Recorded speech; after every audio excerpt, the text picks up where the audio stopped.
Hello guys, welcome back to week 7 of the Queensland High School League of Legends Championship. Today I'm joined, of course, by Max Formal Casting and a special guest today from UQ LOL Club, Alex Civil. That's me.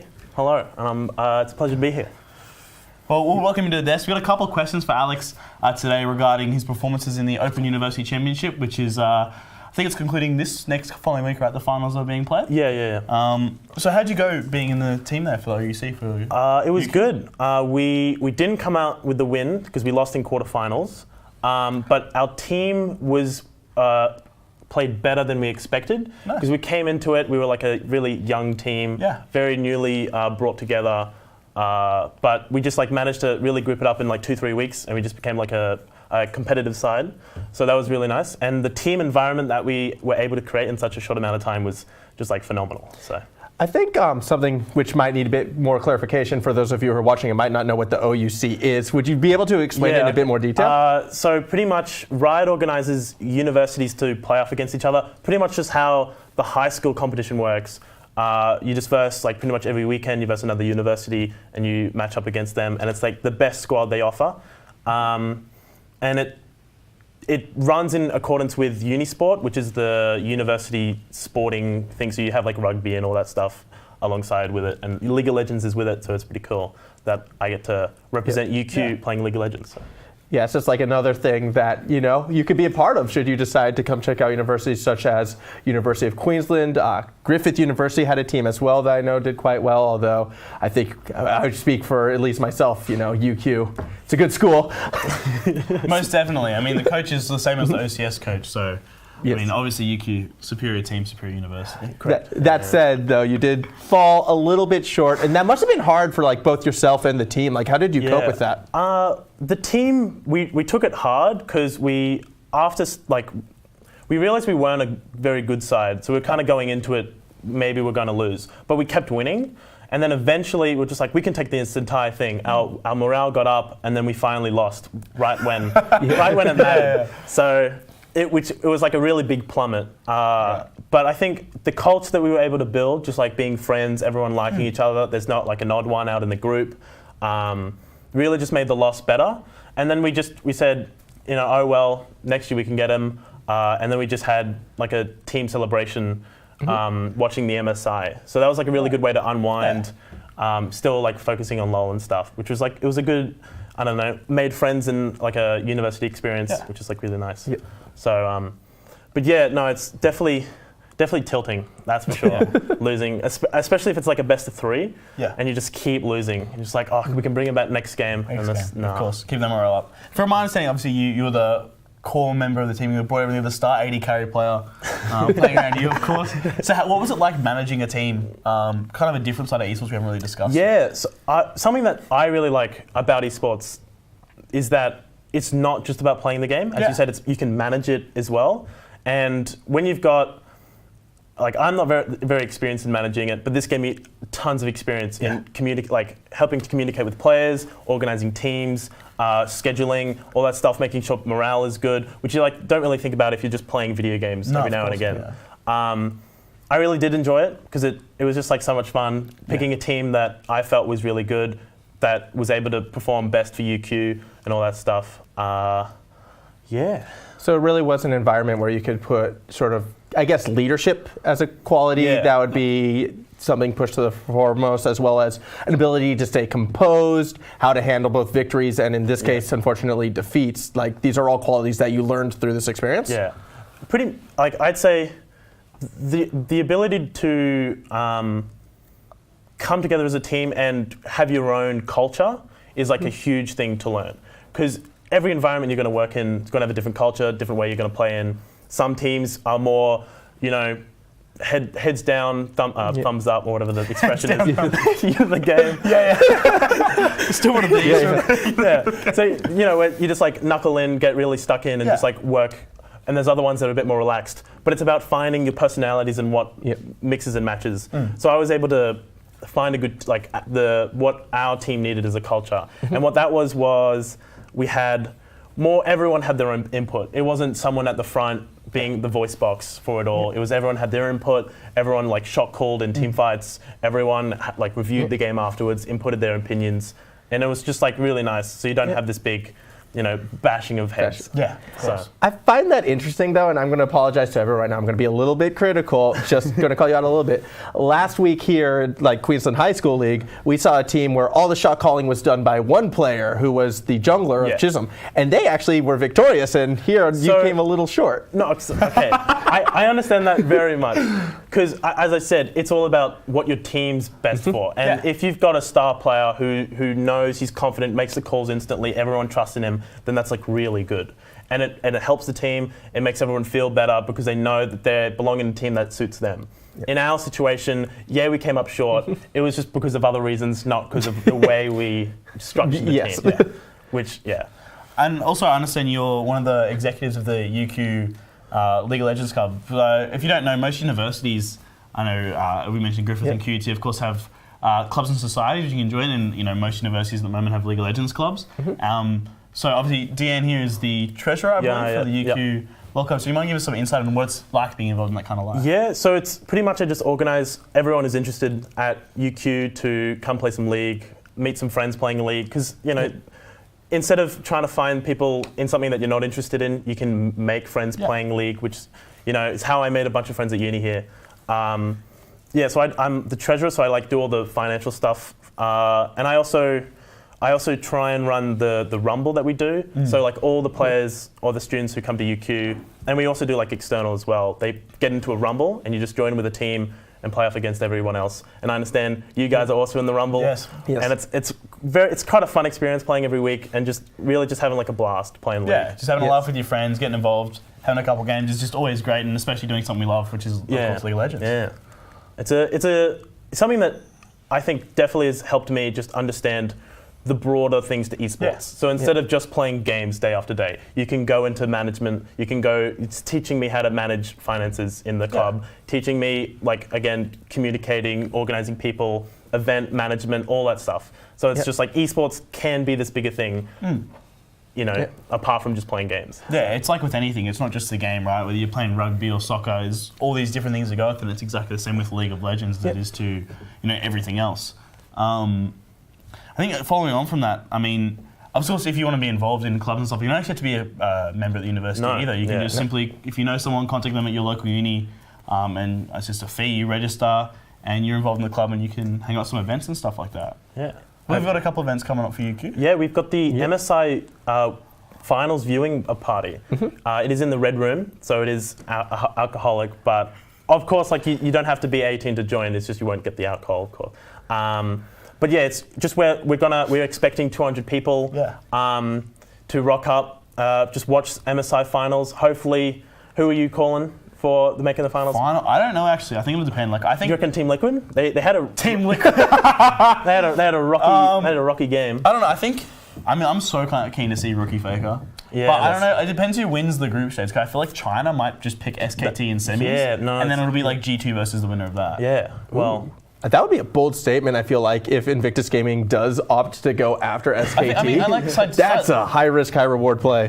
Talking about MSI, personally, I think stylistically that IG and G2 are very similar, right? They're all about that early aggression, that individual skilling, and I think G2 have a big advantage in perks, being able to play all these different marksmen, so you can bring something out. Where SKT and Liquid are more that controlled Korean style, so it'd be very interesting to see how those two styles go up against each other. I think I might be a bit more with the majority just because of common convention in how things have played out in the past, and I'm just marking that date as I can't wait to see SKT and Invictus Gaming play that best of 5 in the final. Yeah, well, you will watch it in the MSI viewing party. Exactly. Yeah. Viewing party hosted by UQ. Shameless plug. Straight up. That kind of brings us to the end of this interview, but you're obviously a high elo player. Yeah. I'm a D2. It's not that impressive, but not like Cyborg, right? Not like Cyborg, unlucky. So the biggest thing we're going to do today, kind of for our segment, besides this, of course, this wonderful interview we just did, is talk about the recent changes to the jungle and what exactly you guys can expect to play around now that they've fixed the whole scuttle change to 315. Obviously you, AD carry, what do you think about the jungle change? So I think it's better for ADs because it means that I have more time in lane before I have to go help my jungle trying to get the scuttle pressure. Yeah. So it means I get more time to get early priority, and it means that I think you can get your second ward by then. Maybe, I could be wrong. I think so, yeah. So it means that you can really just like get more pressure or have like priority earlier, and you just have that time instead of straight to lane, and then you have to help your jungle straight away. So it's nice for us because we get a breather between going back to lane or going to lane and then helping our jungle straight away. It means I can get some CS. Yeah. And if we do have a fight, I have gold to go back and get like an item instead of being like 350 gold and like, I don't want to buy a longsword, no thanks. No thank you. Yeah. I'll stay in lane and then die to the jungle. You're speaking as the jungler as well. I appreciate more of your willingness to come help me for that scuttle fight because being stuck in situations like that is always tricky, especially when their team is a bit more willing to help out. That said, I do believe we have some high school League of Legends coming up very shortly, and sadly we must let you return to your duties as head referee. Thank you very much for having me on, and I appreciated having a chat about what I do. So awesome. I'm just going to walk off. It was a pleasure speaking with you. Thank you. And now as we frame back up and reposition here, continuing our talk about the jungle, I was actually going to do a video. I was going to pop up here and do a little thing about the meta and how it changed. Unfortunately, the file corrupted. So I'm just going to be telling you straight to your face exactly what's going on with the jungle changes. Pretty much the changes in the jungle made the scuttle crab obviously spawn later, which means there's a lot more priority on how do you clear the jungle more effectively, and it means you can get a level 3 before the scuttle actually spawns. What this does is it changes the priority of stuff like Lee Sin and Xin Zhao. Well, I mean, Lee Sin's still good, sorry, but like Xin Zhao was like very strong just because he's had such a strong level 2 skirmish. And champions like Kayn, Hecarim, Vive, champions that can clear the whole jungle, have good AoE, good single target clear speed, have started to jump up in priority purely just because they have more time to scale with the jungle.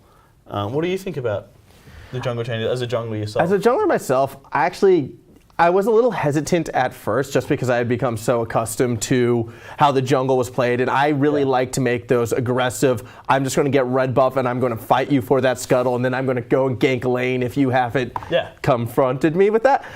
That said, I can't really do that anymore, so it really changes how I've decided to do my pathing. Now I'm more willing to take a full clear and sort of play a bit more passively for those first couple levels and wait until similar situation with the AD carry. Now when I do this aggressive play, I do have a bit more comfort knowing I'll still have gold in my pocket since something goes south and I'm still getting monetary advantage. It's different, it's an adjustment period, and it's something that I'm really curious to see how these teams will handle. That said, it's actually time to introduce the teams, so we're going to take a quick look at both sides right now. Starting with the blue side, it is Northside. Starting up in the top side is ThelilKitten, in the jungle, KillerDownUnder, in the mid lane, Creative Content, in the bot lane, Wogstar, and in the support role, SirZelli, rolling up the entire side. Northside, of course, you can see their record down the bottom. Doing okay, couple wins, couple losses here and there. But overall looking good so far.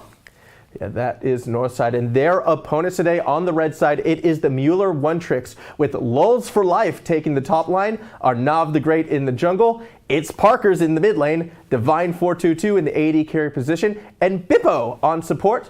Similar to their opponents, they also have had a sort of win-loss sort of start. They are currently 2-1, one of the later joined teams. That said, they have come out with a couple wins. If their name is anything like their playstyle suggests, we could be seeing some interesting picks, and I'm excited to see what they bring today. Yeah, I mean, both these sides looking very promising. I believe Northside did quite well last year in their high school tournament that was run by, I don't know, the organization now, but yeah, there was a high school tournament last year they did quite well in. They've got a decent side, a couple of good players in there, and I think they are looking strong coming into this game. They are looking strong, but I do have to peg them kind of as expected to maybe fall short. There's some question marks when looking at their lineup, specifically in towards the bot lane, and whether or not they can compete at the same level. I think that is going to be a question.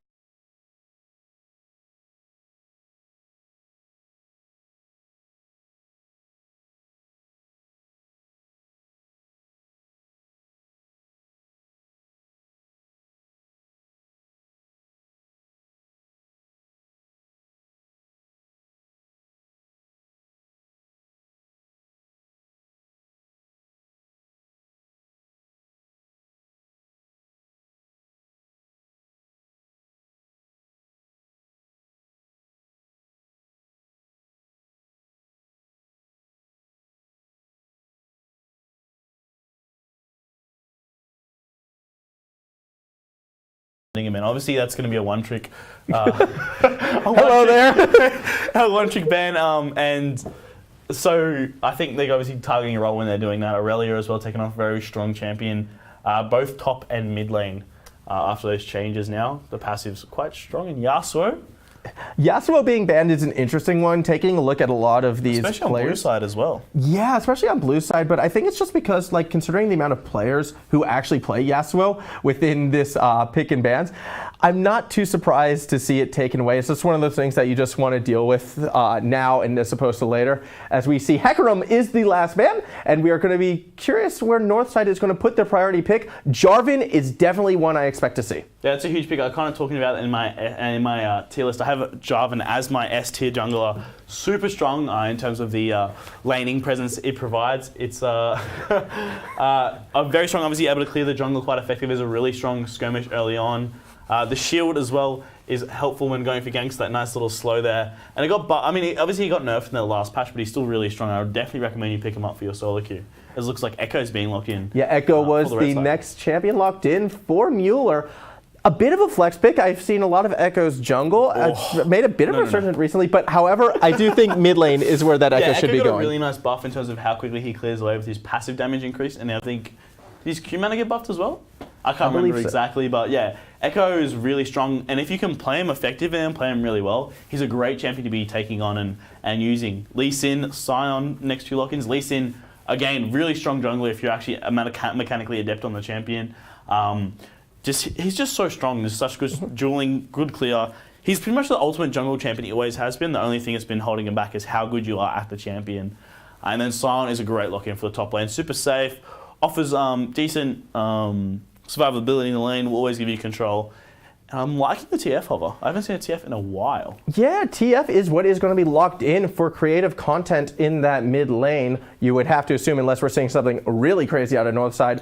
Attack speed TF bot? Yeah, or you never know. You could throw that jungle, throw Jarvan support. Anything could happen. Jarvan top lane, Sion support. Sion mid maybe. But yeah, Twisted Fate's a really strong champion. Really good in solo queue just because of the fact his ultimate enables him to get to the side lane so easily. And also the stun card means he's always relevant. Just that hard CC is able to play on a team fight. Great zoning as well when you're trying to siege for towers. If he just walks up with that gold card, you see the enemy team walk away since they're just so scared of it. And I like the Tristana lock-in as well. Very simple to play champion, very strong, good scaling. Got that W to escape, and it's a nice pick in the bot lane role, especially blind. Yeah, I'm a little surprised though to see Tristana prioritized before the second round of bans. Yeah, especially like Kaiser's up, Vayne's up. These champions were really strong. Braum will be the next ban.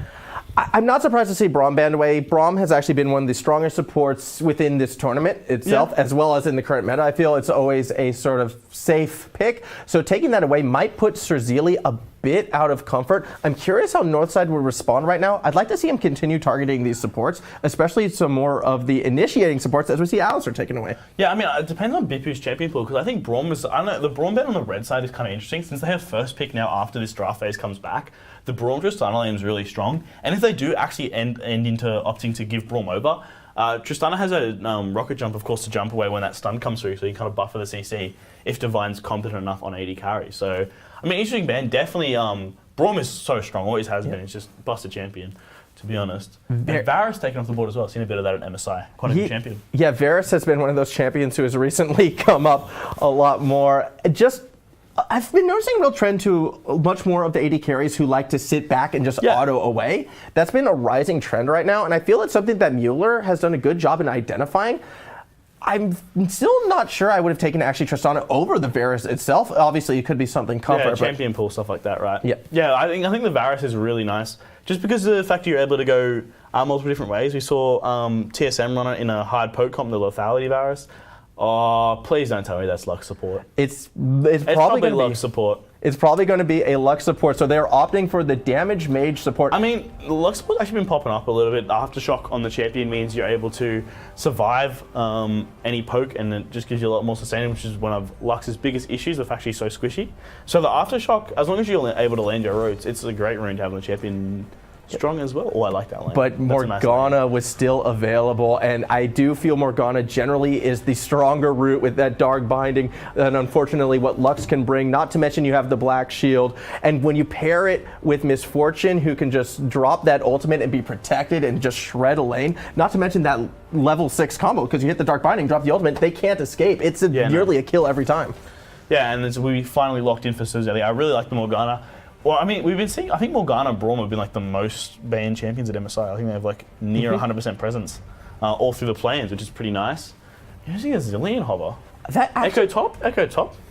Interesting. It could be an Ekko. I mean, Ekko top's definitely viable. I wouldn't say into the Sion sort of per se, but it's definitely still an option. I mean, unless it's like the Zilean top, the Hoonie thing. I'm very curious where this team composition is going to go from the side of Mueller. Lots of mages. Yeah, a lot of Very mages. squishy. And they're very flexible as well. You could see Zilean mid, you could see Zilean support, you could see the Lux mid or support as well. I'm very curious where we are going to see. I mean, well, obviously we have to wait to see. It looks like Lux mid and Zilean in the support, which is a little bit more... It's probably the most standard, I think. I mean, given the draft, well, it was most standard. But I really, really like the team fight comp from Northside here. Morgana, Misfortune, TF, Jarvan, Sion. Busted champions. Not busted, but just really strong comp works together. Great engage in the form of the Jarvan. Obviously the Cataclysm locks them down in the MF bullet time. You've got the Dark Binding, of course, from Morgana, along with the is it Infernal Chains? I think it's Infernal Chains, the ultimate, which obviously a huge AoE stun. The Unstoppable Onslaught from the Sion.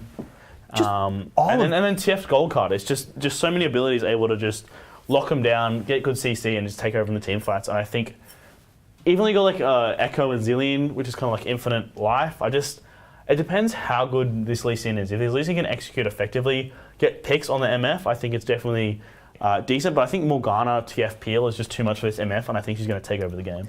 The Wombo combo really out of the north side, the team fight is going to be played around bullet time and how effectively that is used. But unfortunate for Walkstar, the entire team is played to work around it. Like, I really do have to agree how strong Northside's team fight is. And it's really up to ArnavTheGreat, as you were just saying. They have to try and slow Walkstar down as much as possible. Don't let that MF get ahead. Yeah. Don't let her get those items. And try and possibly snowball Divine 422 on the Tristana in response. You have a Zilean in lane that could provide a bit of buffer, I guess, within the lane itself. So I actually do feel as if Divine may be able to harass, especially if they're able to sidestep anything. Yeah, especially because the Zilean bombs will be able to take out the magic damage. So that, if he lands one bomb, the black shield's gone, and then there's no CC resistance there either. Yeah, it's just going to be very interesting to see how that will play out. That said, we will be coming back to you just after the spectator delay timer has worn out. I believe we have a little break planned, so stick with it. And we'll see you back in about a minute and a half.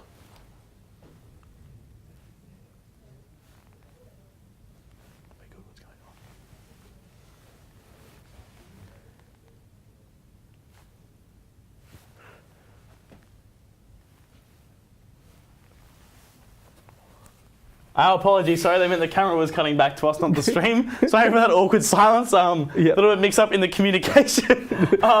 As we continue to talk about these team comps, sorry.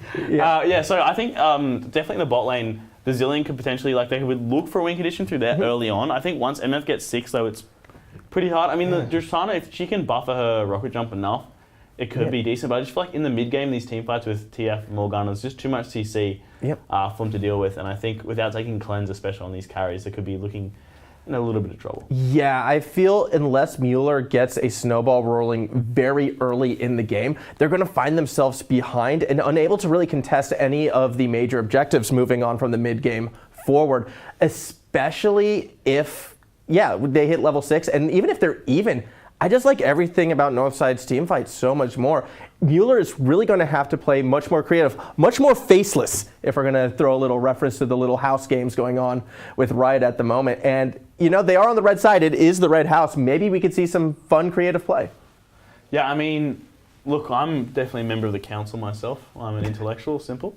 But, I mean, these teams do look very nice. I think the Sion in particular is going to be interesting to see how it goes in the top side against this Ekko. I think if they are going to win it, I think Ekko or the top lane especially is going to win it for the red side. I think if they can get a good lead in these lanes before the blue side comp comes online and have this huge wombo combo abilities all available, that's definitely Mueller's window to actually take over the game. But I think once we get past the 25-minute mark, I think Northside's comp is just way too strong and there's not much they're going to be able to do. But how do you get that Ekko head against a champion like Sion? Like, Sions are so hard to bring down in both. You invade the jungle, you kill J4, and then you take the lead and then you kill the Sion. I don't know. It's going to be hard to kill the Sion, but... It's also hard to kill J4. I mean, Sion early on is not the strongest champion. No.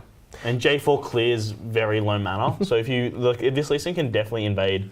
I mean, obviously I didn't get to finish discussing all my jungle pass, but if Lee Sin invades this Jarvan early, which I think he should, he'll be definitely able to get some kills because the Jarvan clear is extremely mana heavy and health heavy. If you play Jarvan, you should. Yeah, I am aware Jarvan's clear can be a bit rough. Sometimes you can circumvent that by skipping Raptors, though, and only focusing on the priority targets, which was going to make pathing like even more interesting for me coming into this one, because you have a new meta. You have a situation where perhaps playing a little bit more safe, maybe sacrificing a bit of farm, will put your team ahead in the long run. It's going to be interesting, and I'm curious to see if they've recognized this as a possible route to take. Yeah, I mean, we'll definitely see. It's all about big brain in the jungle. So we're just waiting to jump into the game very shortly for you guys. I mean, especially, I think on the mid lane is going to be interesting as well. 2 control mages. I think Lux herself and Artillery Mage is much stronger than the TF, and that could potentially, like, if she can get some solo kills if TF misplays a little bit in the mid lane before TF gets 6, or before he gets his, what are they called? The minion dematerializer stacks off. Yes. His backline clears. Well, his clear just isn't as strong as Luck, so they should have pretty much priority in that lane, which I think means Lee Sin will take over. I think like the jungle is going to be the biggest matchup. If the Lee Sin get ahead of this Jarvan enough that so when he dies with his ultimate he gets one shot, I think that's the only way that they're going to kind of look to have a chance of taking this game down. I have to agree with that, but you never know what could happen. I mean, of course. As we were talking about too before we got into the picks and bans, one of the question mark areas is the bot lane for the One Tricks, and I do like how Northside has actually position their team composition around that as well. They have what I consider to be a bit more meta of a team comp. I feel as if Northside is coming into this perhaps a bit more prepared than the One Tricks are, and maybe that will translate into a quick victory. I'm saying, like, yes, it can happen. Yeah, I believe in the One Tricks, ability to innovate, but my head and my brain are a little bit separated from my heart right now. If I were a betting man, I do feel like I'd be going all in on the blue side in this matchup. I think definitely, I've said this week after week, the comps that draft this hard engaged team fight, the strategy is just so much easier to execute. And as a result, as we see we're getting into game now, I think they just have such a huge advantage when it comes to these games. Yeah, taking a look, Northside is actually grouped as 5 at the moment and are looking for an invade. The path they are taking has not been worded as well, so Mueller at the moment is none the wiser. Players have to be a bit careful right now. That said, if Northside continue to the blue buff, they will get spotted by that ward. The decimating smash will actually not connect, and now the entire team will be spotted. I'd like to see LoLsFORLiFe react right now and invade on the opposite side, but instead, ItsParkers is actually going for a bit of cheeky poke on Kittens. Not going to get much more out of it. Should have gone harder for that. I think with the team, the Lee Sin behind him, Sion definitely could have gone down there, and that would have been huge for that kind of win condition on the top side jungle. Yeah, really no one on Mueller unfortunately reacted in an optimal way. LoLsFORLiFe actually started to run down towards the bot side of the map before realizing he would not be able to contribute and went back to top lane. So they didn't get any deep vision in response to that invade. They do have the ward in the river though, which the blue side haven't. Oh, no, they have got it. I'm lying. Yeah. Yeah, it has actually no deep wards replaced by either team at the moment, as each jungler is going to opt for the more conventional bot side start. So it will be a blue for Lee Sin, a red for Jarvan, who is moving to the Raptors. That will give him a lower health bar, and I'm a bit worried that will leave him susceptible to an invade by ArnavTheGreat. Yeah, I think if ArnavTheGreat is able to come in and do some nice stuff into the jungle, get a big lead, that's definitely, as I said, they're going to be their win condition to get through there. I mean, I hope he passed cleverly and gets ahead like that, but I mean, anything can happen in these games we've seen in the past that have been wildly wrong. It happened at any point, so we never know what to call. At the moment as well, in the bot side, it's going a little bit as expected. We're definitely seeing that harass coming out from Bipu. He's being a bit relentless. Another binding connecting from ItsParkers. Creative content has to be careful. He's already below half health. Yeah, he's super low, running out of pots as well. It's kind of what I alluded to as well. If the TF missteps, this Lux is so tanky with that Aftershock root. If he lands her roots, that's what's the most important thing to the champion. The fact she has so much extra range than TF, when he walks up for these gold cards, he has to make sure that Lux's abilities are on cooldown to look to punish those windows. Yes, and at the moment so far, the only problem I see coming out of ItsParkers is that despite winning these harassing trades, he's actually a bit behind in the CS score. So Creative Content doing a good job to still manage the wave and keep even in what could be a potential losing matchup. That's it at the moment in topside right now. LoLsFORLiFe is another character we're looking at to possibly step up, but it's taking a bit of a beating by the ThelilKitten. Yeah, and just so much health in that Sion and just damage as well. I was ability to see the Zilean passive instantly coming into priority. They're getting a level 3 there on the Tristana.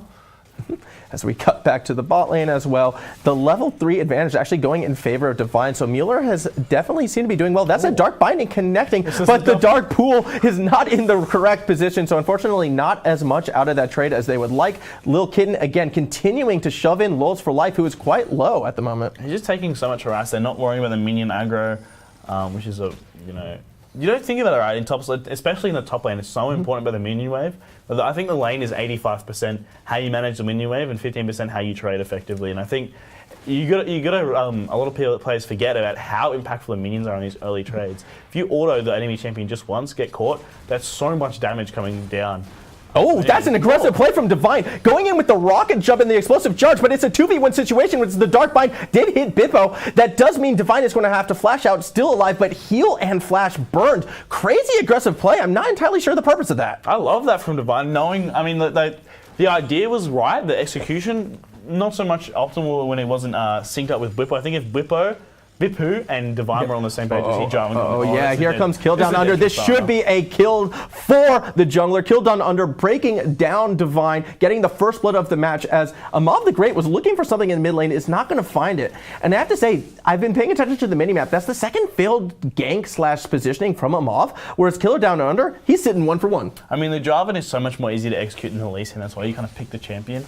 Even though this Lee Sin is more effective as a champion. Well, not more effective, but just a better champion, I suppose. At the moment, that's one of the biggest things, the difference is in execution of just how easy the champion is to play, which is why you see champions like Jarvan and Amumu recommended. Play a Amumu at the moment, actually. That's a big tip for everyone at home. Amumu is giga broken. Easy to play. It also does help, though, when SirZelli is nailing those dark bindings.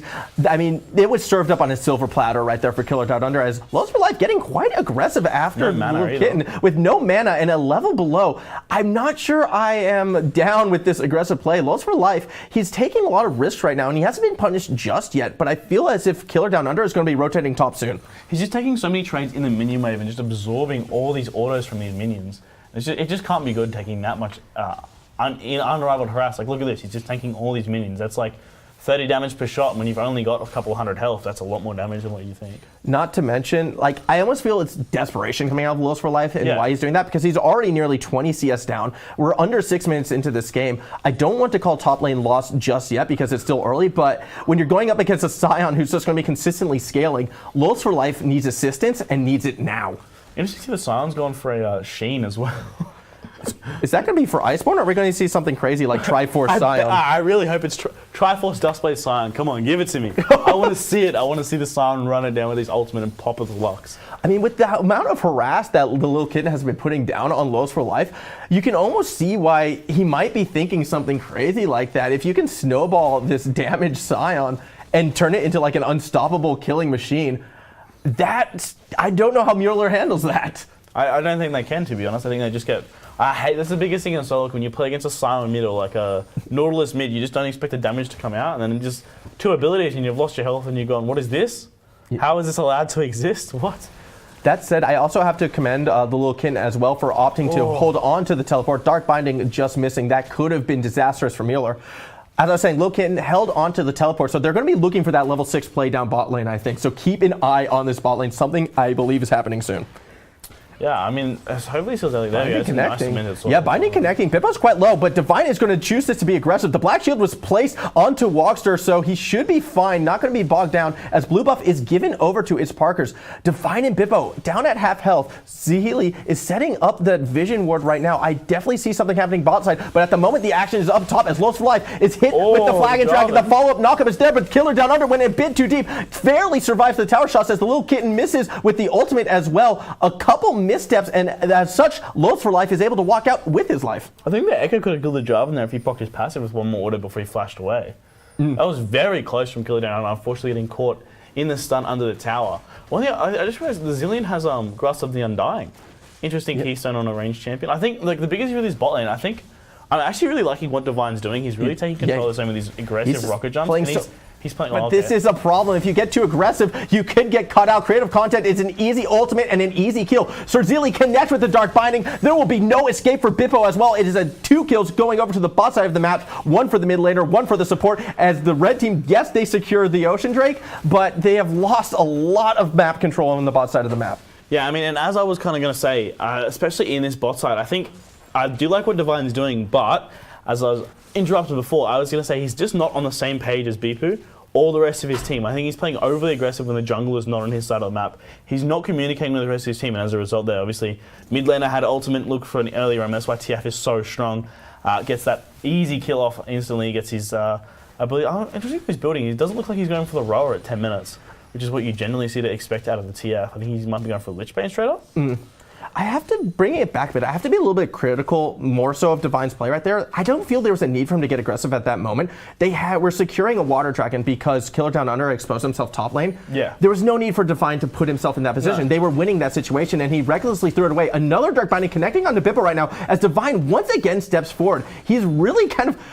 I want to say Divine is playing more as the support. Whenever Bipu finds himself in a tough situation, Divine is willing to throw himself as a buffer in between himself and Wogster and SirZelli. I think I actually really like what he's doing. He's taking advantage of cooldowns, and I can see, although he might not be the best player, he's definitely limit testing, which is exactly what you want to do when you improve. You want to be going in whenever you can, testing how much damage you do, how much damage you can take, and it's a really great way to improve at the game. When you play to improve, you play to learn, right? You don't play to win. Which, I mean, in a tournament setting, you kind of want to play to win, right? But like, as long as he's improving, I think as long as he's taking these all-ins and going, right, okay, I can't go all in here, I'll die here, or, this was a bad trade I took. I think that's really good. I know when I play to improve, I have some games where I go 0-20 when I first learn a champion, just so I'm trying to test out its kit. And so I like what he's doing because he's noticing, all right, the Dark Binding's down, the Black Shield's down, I can go for something. Gank happening in the top side as Amav has joined LoLsFORLiFe looking to bring down the LoLQHS. Does not connect with the Q, but it's a good kick. LoLQHS's in trouble. KillerDownUnder's here to make the save, and Amav will actually be the first one to fall down. LoLsFORLiFe has to pop the ultimate, but will not get out of the Cataclysm. Down he falls. It's a double kill for KillerDownUnder. Big victories for Northside as they have taken a 5-0 lead.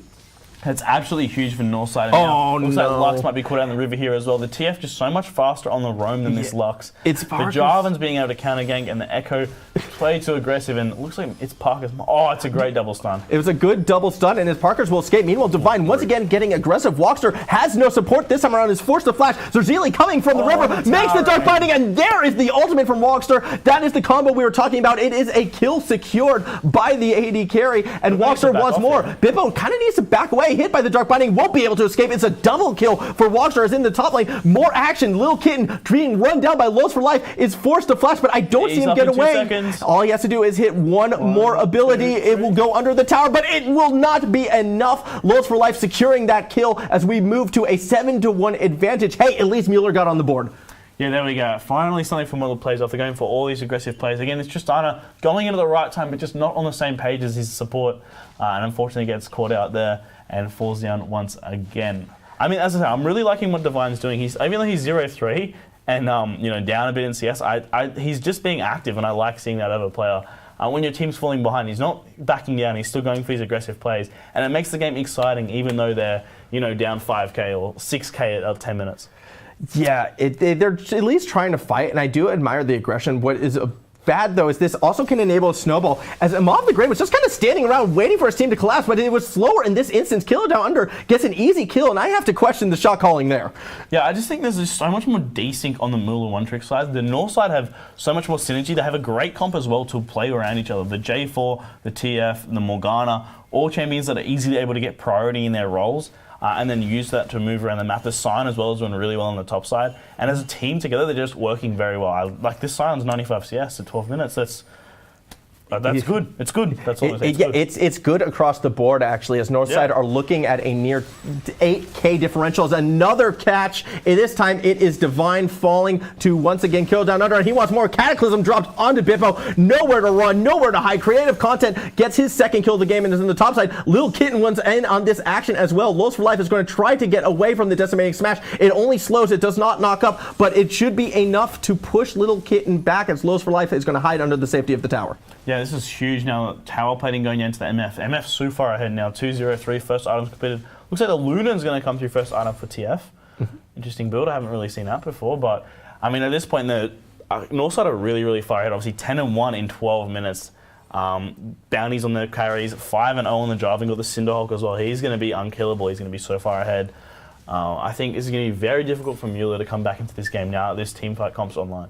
It definitely will be. I mean, Mueller can have Solace, and hey, at least we have one dragon. But stepping up to check the next one, ItsParkers almost was caught out. It was a good Luminous Binding to hold KillerDownUnder at bay, but with that, they should be conceding priority over this Mountain Drake. Yeah, the Mountain Drake, obviously, I mean, the Ocean Drake's really good to get early on, lets you stay in your lanes for longer, but if you're dying in your lanes, you're not getting much use out of the Ocean Drake, and the Mountain Dragon going over to Northside means they'll have almost permanent priority on this Baron and Rift Herald, if they so choose to use that 10% bonus. I believe they will. The way how this game is going, I would not be surprised if Northside does a little repeat of what we saw from Chisholm last week and goes for that 20-minute Baron. Yeah. They just have complete control over every skirmish at the moment. It was something we expected that could happen.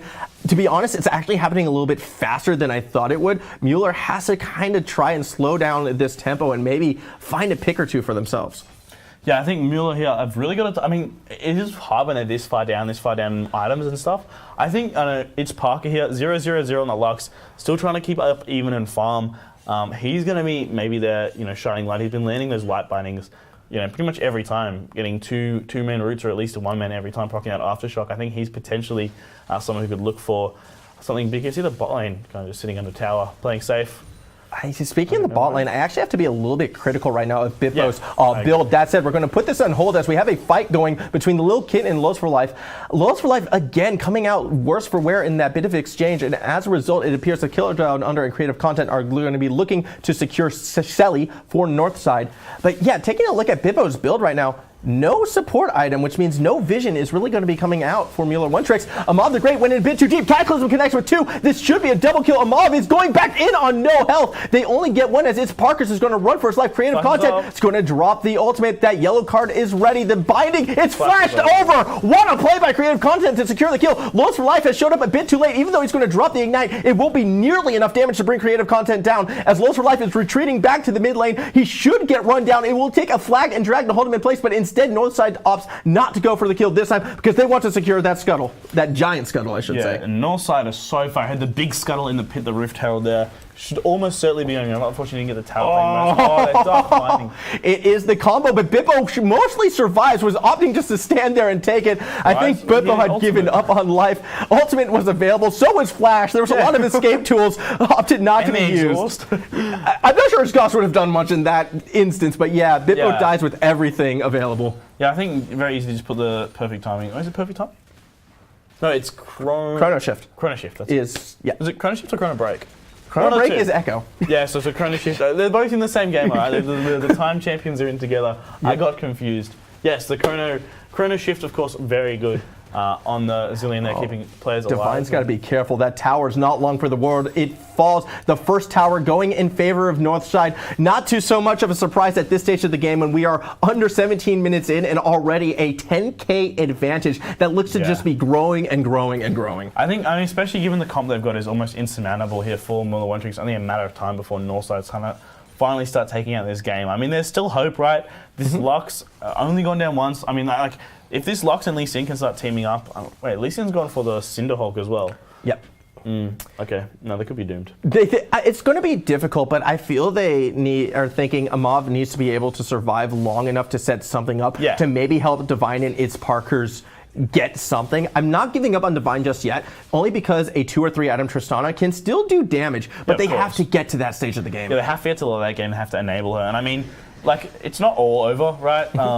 We've just seen many different things happen in this game, and there's so much gold available as well on the heads of these any chance, if they claim all those bounties, that's almost 2k gold. That's at least a step back in the right direction. But if they keep snowballing like KillerDownUnder is just he has no fear. He's going to go for everything right now. Cataclysm forces out 2 flashes simultaneously. He will gladly trade that ultimate for 2 summoners, as well as more mid-presser as Shelly is doing work. It looks as Creative Content has been able to catch a map as well. The Chrono Shift is placed onto Lee Sin when he is far away safe. A bit unfortunate. Another critical cooldown gone for the side of Mueller One Tricks. Yeah, I mean, especially it was a great pick there from the TF trying to get the heal. The heal from Tristana as well burnt to keep him alive, and they should just walk up and claim this tier 2 mid tower as their prize.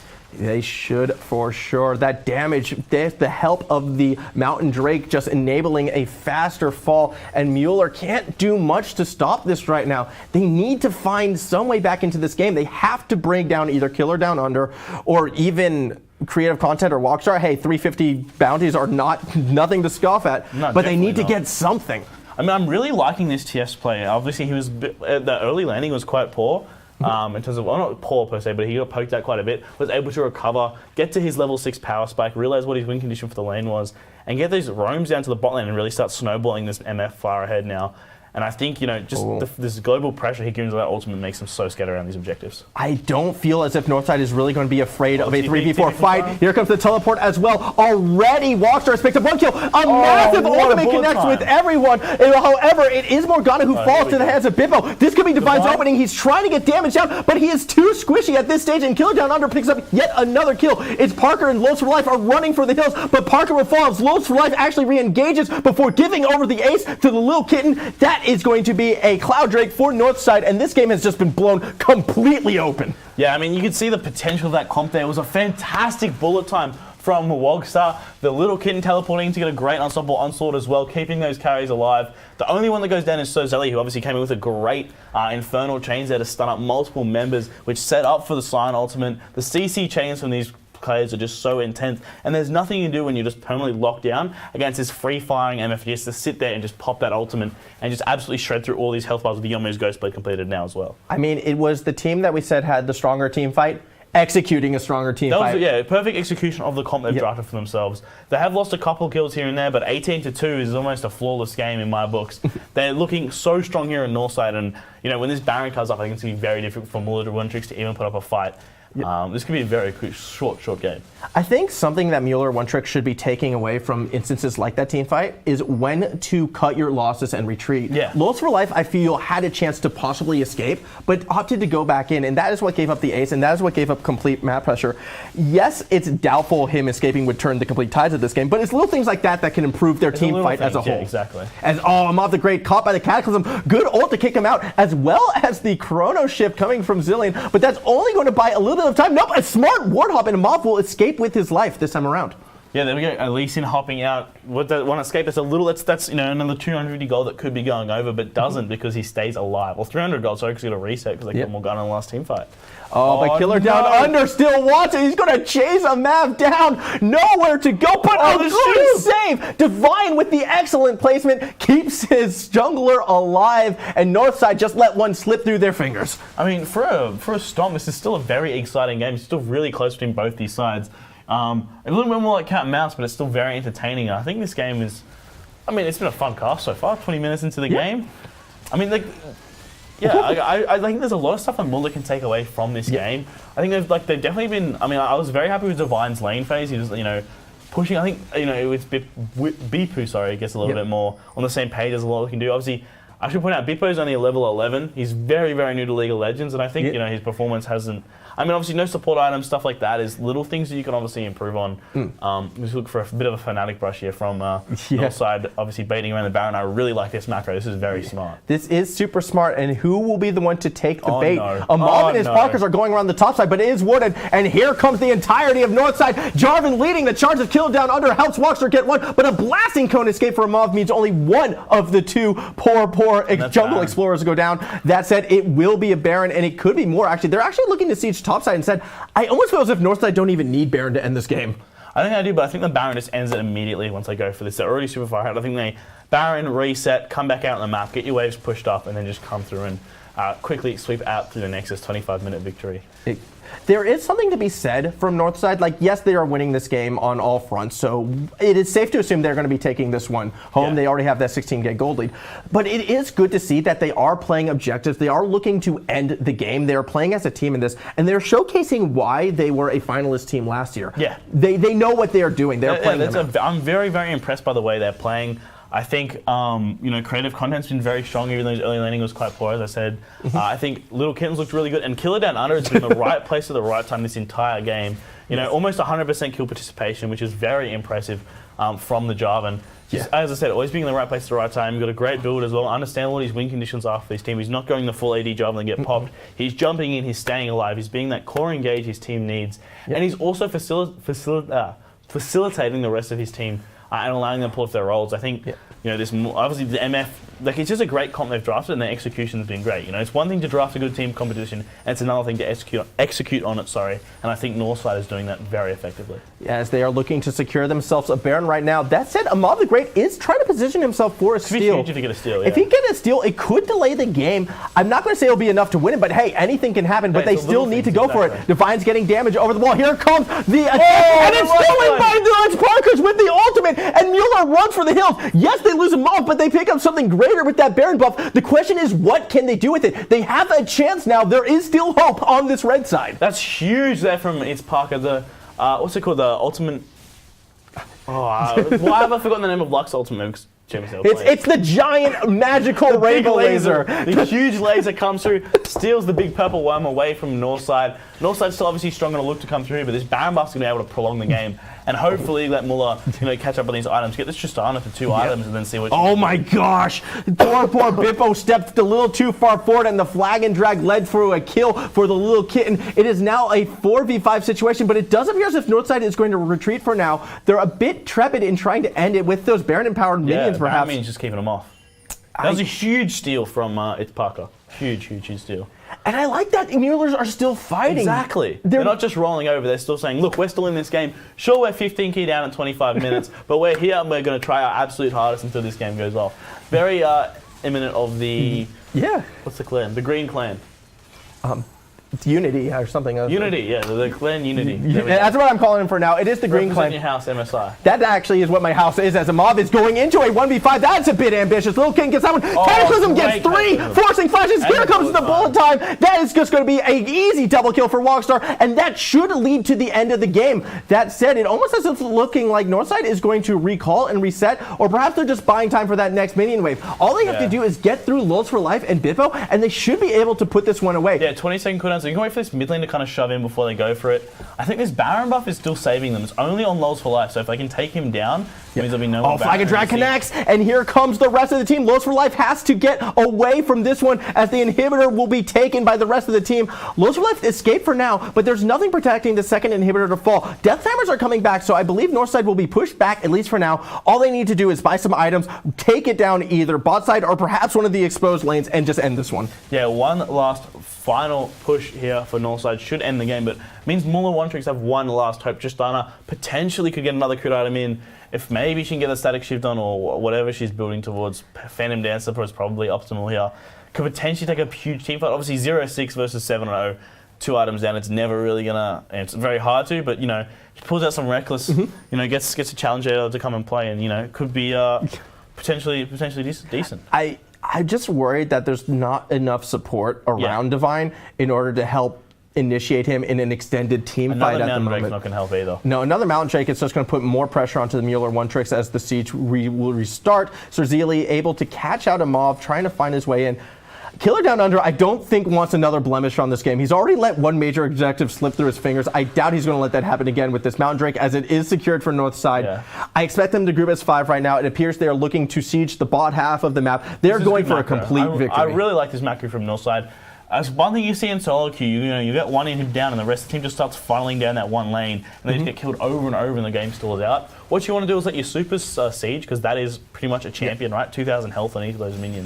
Creative content stepping forward actually as they have caught Bipu down. It's now a 4v5 situation. Divine has to retreat from the mid lane to rejoin and maybe build some sort of miracle defense. But how much can they expend right here? Super minions are coming from both top and mid at the moment, and they can't afford to put all their attention without dealing with that first. This is an opening for Northside right now to end the game as this wave collapses. The question is, who will make that initiation at the moment? Creative content does not offer the yellow card and instead Instead, Mueller concedes that last inhibitor tower. The inhibitor was not long for the world after. This is the beginning of the end. Yeah, all 3 inhibs down now. 2 super minions will be spawning. I expect them to Oh, here it comes, the unstoppable onslaught. It actually doesn't really connect, but it does not matter because they are going all in for the kills. 2 already brought down from Mueller One tricks, and only 3 remain to defend. But 2 towers have fallen. Double Drake doing so much work. Down goes the second Nexus, and that only leaves a one last chance defense. Walkster is able to get legendary before the Nexus will fall. LittleKitten is dominating as well. 29-2. Northside win this match. What an impressive victory there. 20,000 gold lead for Northside, showing us why they were the defending champs last game,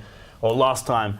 What a great victory. So clean, but what an exciting game as well. Even though it was such a stomp, it was still a very exciting contest. You could tell both sides they were in it right to the end. Not so much in it, but it was still a contest, right? Even though it was a one-sided contest, it was still very interesting. Mueller was keeping it fun. I think fun is the word I want to go for. Yeah, fun's the correct word. Yeah, it was just a very fun cast.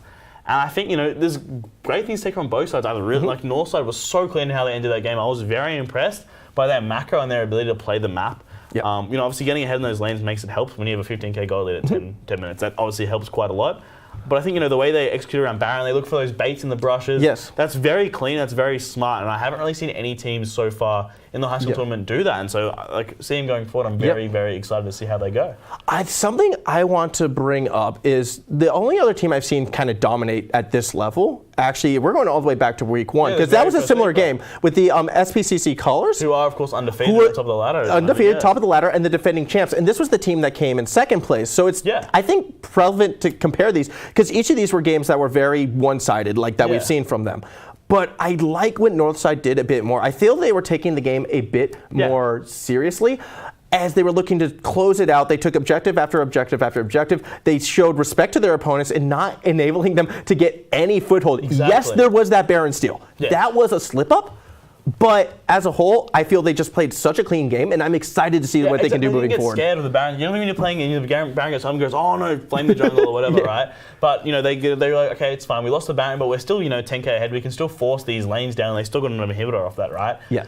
So that was still very nice. The biggest difference I see between SPC and Northside in those games where they kind of stomped an opponent. Obviously it's week 1, right? So it's a bit rusty. First kind of tournament was a bit later. So I'm very keen to see SPCC Colors play again and see what they're like, right? Yes. But I think the way they played that macro was just so much keener. I feel like SPCC was a little bit more flustered, I suppose, when they finally took. Obviously, they won a lot harder as well as 20 minutes, and they were all legendary. But I think. From Northside, just the macro was very clean. I was still very impressed by that. Mueller have amazing things to take away as well. The 80 carry Divine, I think, was obviously went down 0-6, but he was just taking advantage of cooldowns, testing his limits, which I like to see in a player who's improving. Obviously, unfortunately, his support was kind of very new to League of Legends. And I think there were a little bit of discommunication there as well. That was a jungler. But I think there's just positive signs from Mueller moving forwards. I think something that Mueller can also look to is, hey, maybe watch back at the beginning of this as we're talking about how to communicate as a team. Yeah. Almost look to a leader to help guide you. Bipu, speaking almost directly to you at this stage. Support items are important, and I'm not coming down on you for possibly not going that direction, but I think it's something, listen to your team, listen to their suggestions and how to improve your game. Yeah. And I think for the most part, your positioning in the lane and how you were approaching it was correct. Yeah, you couldn't really tell it was a level 11 player. You could, it did very well for being against a team like Northside, who was full of very experienced players with League of Legends. Yes. And on that note, I believe it is time to wrap up. Unfortunately, we don't have replays for you today, except for this one right here. There was just, as you may have noticed, we had a little bit of technical hiccups at the start of this cast. We are trying out a new system, so I thank you for sticking with us and watching the game. That said, I'd like to extend a further thank you to the University of Queensland once again for allowing us to put on this tournament. I had a blast today, and as per usual, University of Queensland, thank you so much for allowing this opportunity. Yeah, thank you guys very much. Frank from Formal Replays and all of us here at the broadcast team, we thank you for guys for tuning in, and we'll see you guys back next week about 4:30 p.m. Yep. So stay tuned and we'll see you guys around. Thank you very much and good night. Sweet. That was actually a fun cast. Yeah.